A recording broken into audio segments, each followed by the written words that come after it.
इतिहास में सबसे ज्यादा नफरत झेलने वाले दो धर्म, हिंदू और यहूदी। ये दोनों ही धर्म आज भी पूरी दुनिया में नफरत और झूठे नैरेटिव का शिकार हैं। लेकिन क्यों? पहले इनकी जड़ों को समझना जरूरी है। हिंदू और यहूदी दोनों ही दुनिया के सबसे पुराने धर्म हैं और दोनों पर ही इतिहास में अनगिनत प्रहार हुए। हिंदू धर्म का जन्म सिंधु घाटी में हुआ, जिसे इंडस सिविलाइजेशन भी कहते हैं, और यहूदी धर्म का उदय हुआ यरूशलेम की पवित्र जमीन पर। कितनी बार मिटाने की कोशिश हुई। 56 ईसा पूर्व से 1948 तक यहूदियों को कभी बेबीलोन, कभी रोम, तो कभी यूरोप ने रौंदा। दूसरे विश्व युद्ध में जर्मनी में हिटलर ने होलोकॉस्ट करके 60 लाख यहूदियों का नरसंहार किया। 1000 ईस्वी में मोहम्मद गजनवी से शुरू हुआ हिंदुओं पर आक्रमण। फिर कभी मुगल, तो 1947 तक ब्रिटिश ने कुचला। यहूदियों के साथ नाजी होलोकॉस्ट हुआ। उनकी नस्लें ही खत्म करने की कोशिश की गई, मंदिर तोड़े गए। तो वहीं हिंदुओं ने धार्मिक यातना से भरा मुगलिया आक्रांता शासन झेला।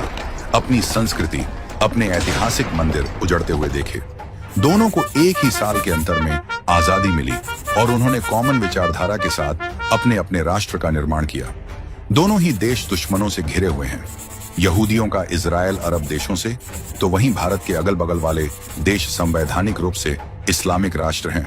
भारत के हिंदू पड़ोसी देश भी चीन के प्रभाव से जकड़े हुए हैं।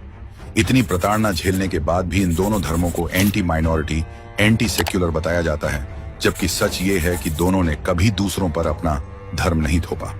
इन दोनों धर्मों का अक्सर उनकी धार्मिक चीजों की वजह से मजाक उड़ाया जाता है।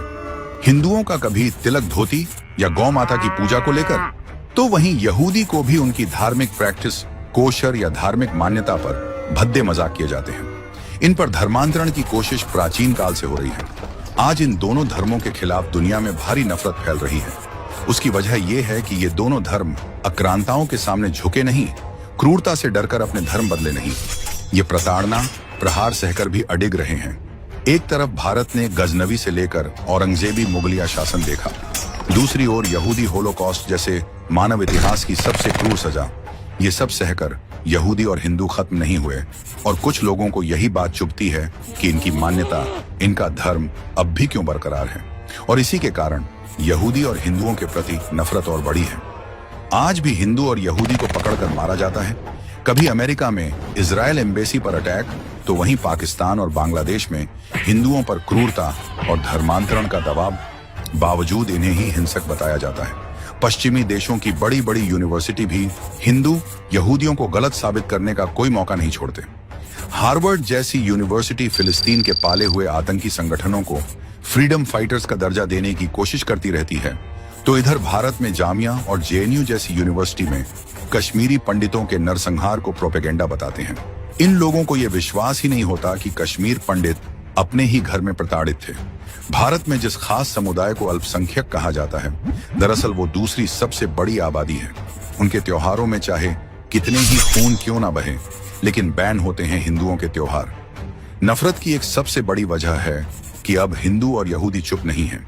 सालों से चली रही वो प्रोपेगेंडा की जंजीरों को तोड़कर वो अपने ऊपर हुए प्रताड़ना का हिसाब रख रहे हैं।